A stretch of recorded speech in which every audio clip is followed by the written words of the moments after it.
Wash your mouth out with buckets.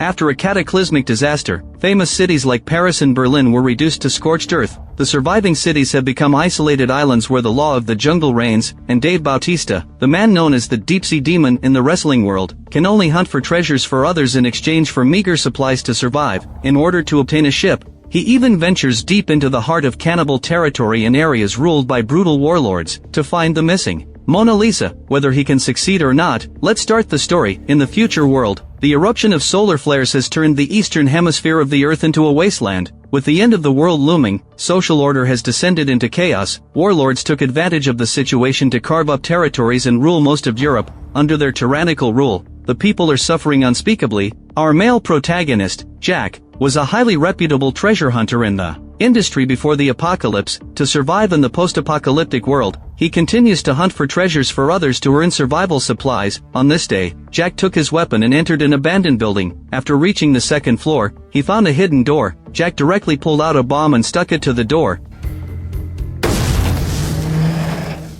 Then Jack successfully entered the secret chamber. But this wasn't the end. The item he wanted was inside a safe. This was the moment that tested a person's patience. Based on the fingerprint marks on the combination lock, Jack took out a notebook and wrote down those letters in it. Then he used various methods to arrange and combine them. He was quite lucky. He only tried a few combinations before successfully opening the safe, but inside, there was a record player. Jack immediately played a carefully selected record and smoothly opened the final door. He obtained the valuable antique violin inside, however, before he could admire it for even a few seconds, he was stopped by local bullies. Seeing that Jack was alone, the other side told him to be sensible and hand over the treasure. It was unclear where they got the courage, daring to be so arrogant with just a few shabby knives. After hearing this, Jack put the violin on the ground, then he took out a shotgun and attacked. This kind of shotgun has great power. Once it hits a human body, blood will definitely splatter everywhere. Jack easily took down several people. The leader of the local bullies still planned to fight with a knife.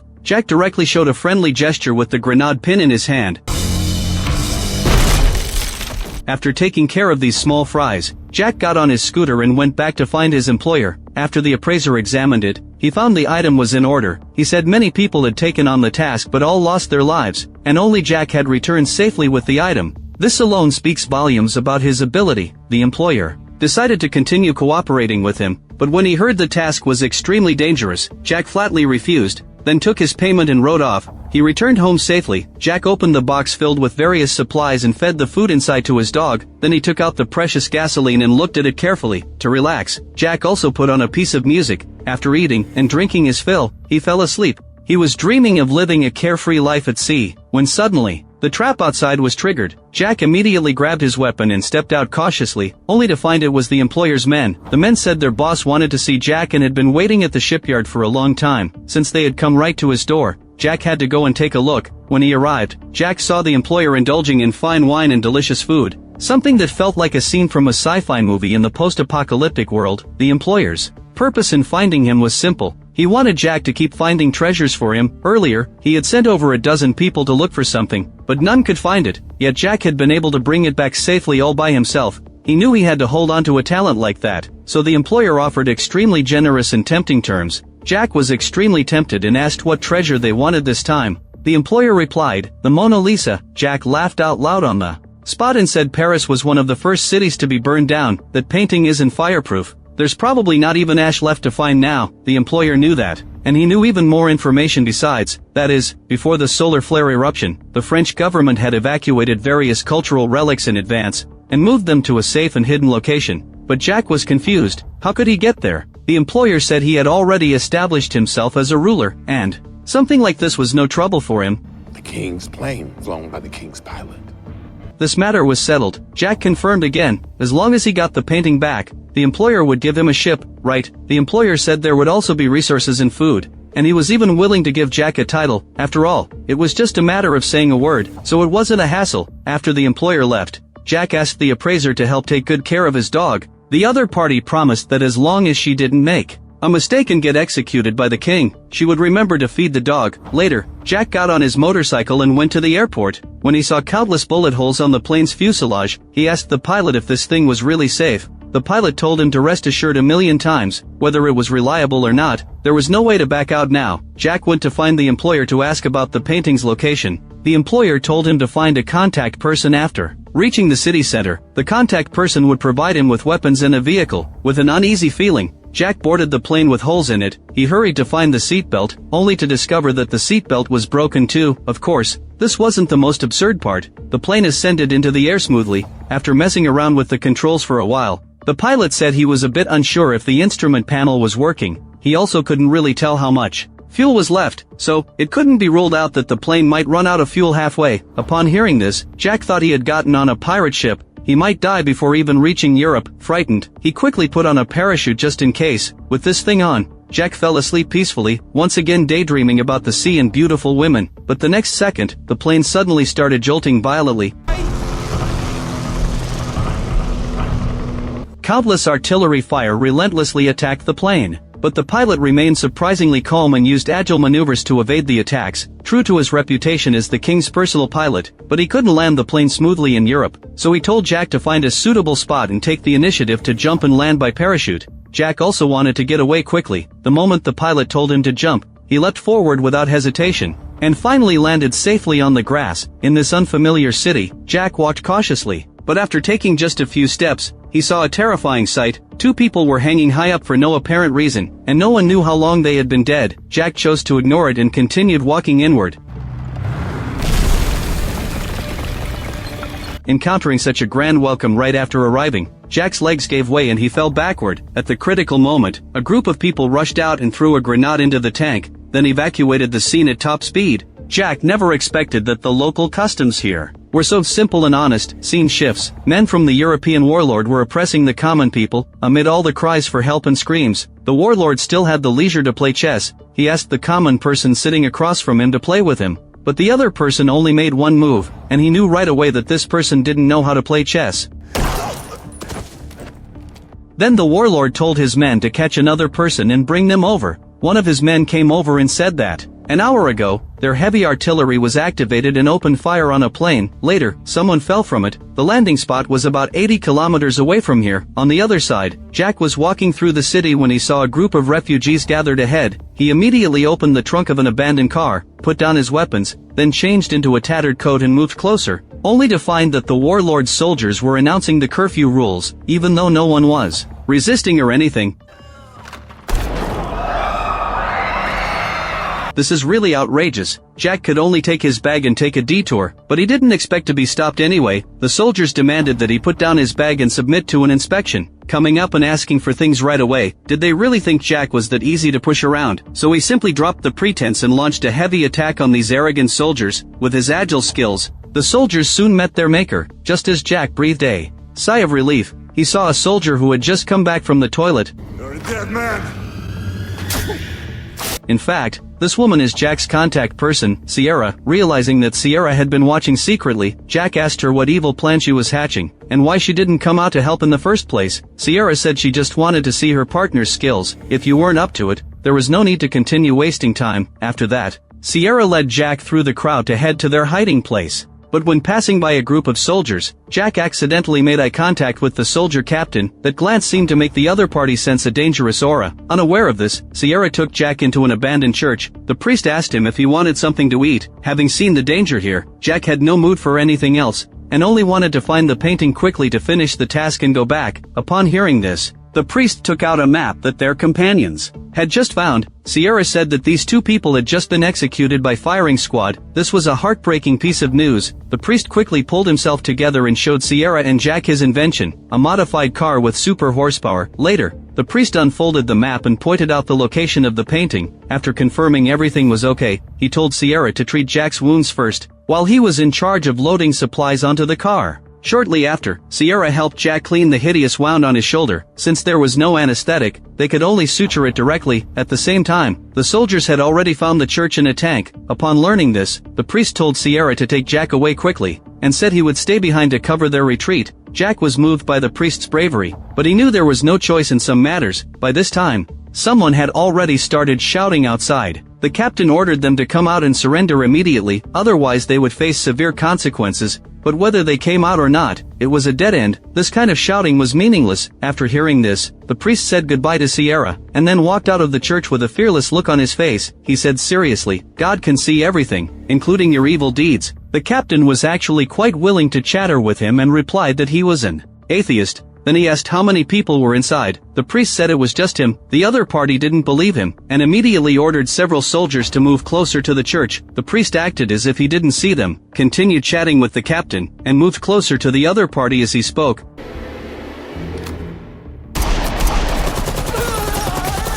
The priest was shot dead on the spot. He had at least a huge amount of bullets in his body. After all, who told him to shoot the captain? On the other side, Sierra also launched an attack on the soldiers who had entered the church. After taking down the enemies at top speed, she asked Jack why he hadn't started the car yet. Jack replied that it should be almost ready. Upon hearing this, Sierra hurried into the car, only to find that at such a life or death moment, Jack actually had the leisure to play music. At the same time, the captain who had been shot twice was still alive. To avenge the priest's attack on him, he ordered his men to fire the artillery. After a loud explosion, Jack sped out in the car. The soldiers fired wildly.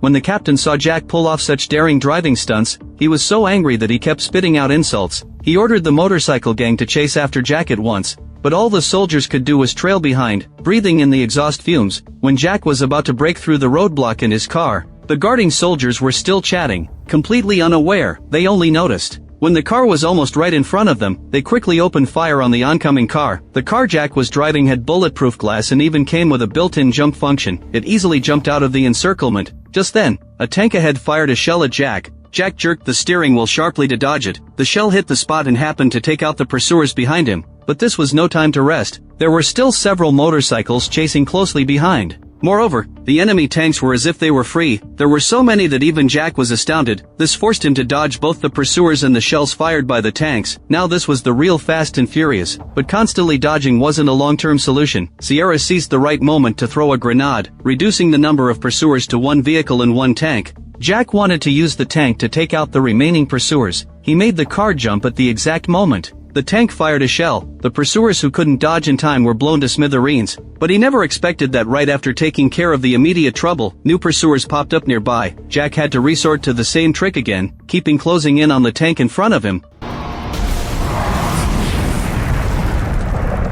Finally, they had shaken off all the pursuers. Jack was so excited that he kept on doing impromptu rapping. But this was pure torture for Sierra. Later, the two drove all the way south in the car. Late at night, they found a place to rest. Jack had always had a question. Why were the priest and his companions willing to die for him? What kind of magic did this painting actually have? Sierra told him to mind his own business. Seeing that she didn't want to talk, Jack didn't keep asking. Instead, he sincerely said that he felt sorry for the priest's death. Sierra said his death was worthwhile, since she could tell Jack had a good heart. Sierra finally told him the reason why they dared to sacrifice themselves. That is, in the vault where the Mona Lisa was stored, there are not only various rare treasures, but also a lot of food, supplies and weapons. The warlord is also looking for this vault. If he finds it first, the people will lose their hope of turning their fortunes around, and live in endless darkness and fear forever. After a short rest, they needed to continue their journey. Before leaving, Sierra took out a paper boat and handed it to Jack, hoping his dream would come true. On the other side, the warlord took a train and came near the church. When he saw that one of his men had a wound on his shoulder, he found it quite incredible and asked how many enemies there were. The captain guiltily said there were 3 people, but they had a heavy truck that could jump.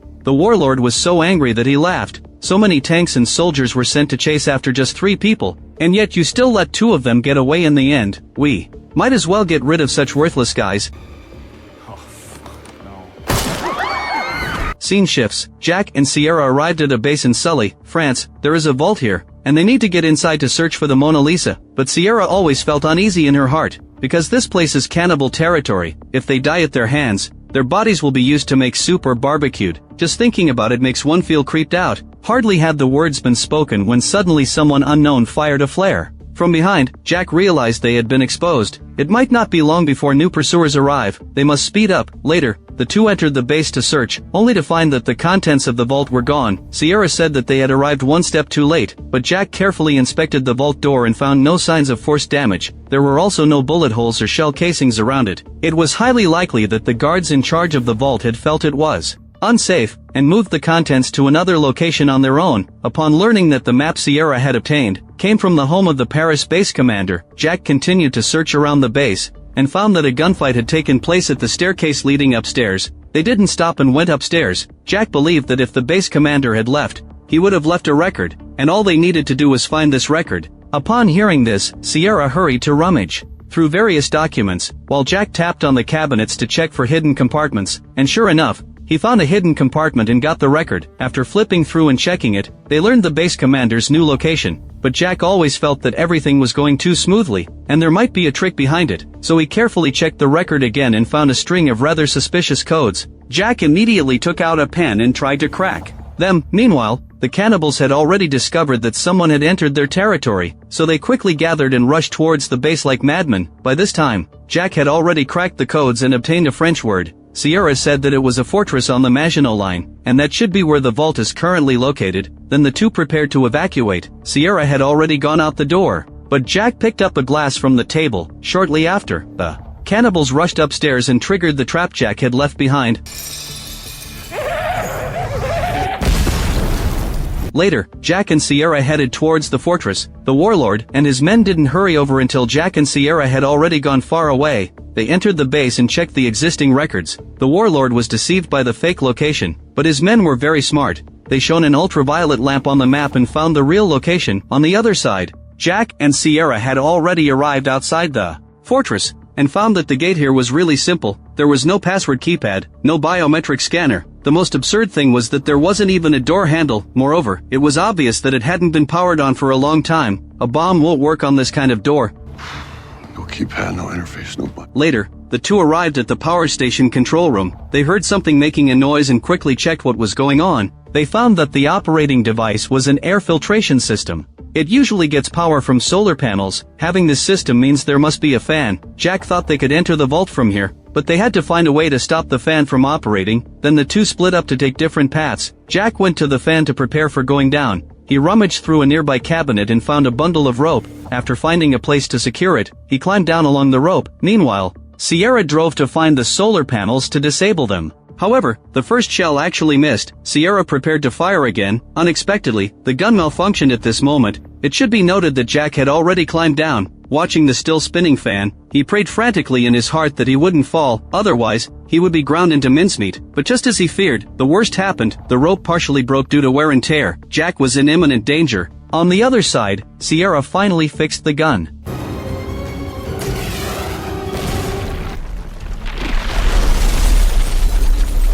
The solar panels finally stopped working. Deprived of power, the fan ceased operation. Coincidentally, Jack's rope also broke, though he fell to the ground. Luckily he was still alive. After that, Jack dived into the water to assess the situation. He found that this place was very far from the vault, but he had often searched for treasures underwater before, so with some effort, he should be able to reach the destination. He held his breath and swam hard towards the interior. When he reached the spot, he tried to open the iron door. Unexpectedly, the door was stuck. Jack panicked and hurried to ram the door. It felt like death was coming for him before he broke the door open. He successfully entered the vault. Jack picked up a piece of clothing and wiped off the water. Then he was stunned by the sight in front of him. First, he helped Sierra open the door, and asked why she had hidden the matter of the atomic bomb. If he had known in advance, he would never have taken this job. He had been badly tricked. When he saw that the atomic bomb was called Mona Lisa, he realized this was what the employer August really wanted. Sierra said they had no choice. Only by cooperating with August could they get what they wanted.